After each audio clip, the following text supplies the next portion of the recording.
শুকনো মরিচ, আদা কুচি আর ফালি করে পেঁয়াজ না দিলে কি খুদের ভাত ভালো লাগে?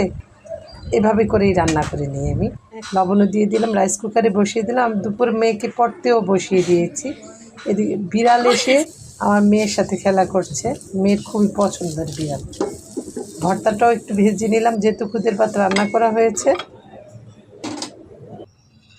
জানি শুটকির ভর্তা ছাড়া খুদের ভাতটা জমবে না, তবে প্রিয় একটা জিনিস আমার প্রতির কচুরছড়ি ইলিশ। বারে বারেই রান্না করলাম, কিছুদিন আগে রান্না করলাম, আবার রান্না করতে হলো। খুদের ভাত দিয়ে নাকি খেতে ভালো লাগে।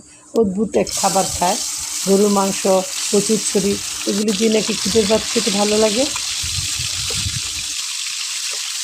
আমার অবশ্য শুটকির ভর্তা দিয়ে খেতে বেশি ভালো লাগে। কচুরছড়িটা একটু ভেজেই রান্নাটা বসিয়ে দেবো। মাছও ভেজে নিয়েছি। আর প্রচণ্ড বৃষ্টির মধ্যে একটা আম পড়ে আছে, মাঝখানে গিয়ে আমও কুড়িয়ে নিয়ে আসলাম। খুবই মজার আম, বড় গাছের আম, ফজলি আম। রান্না আমার হয়ে গেল। এই তো আমার দুপুর।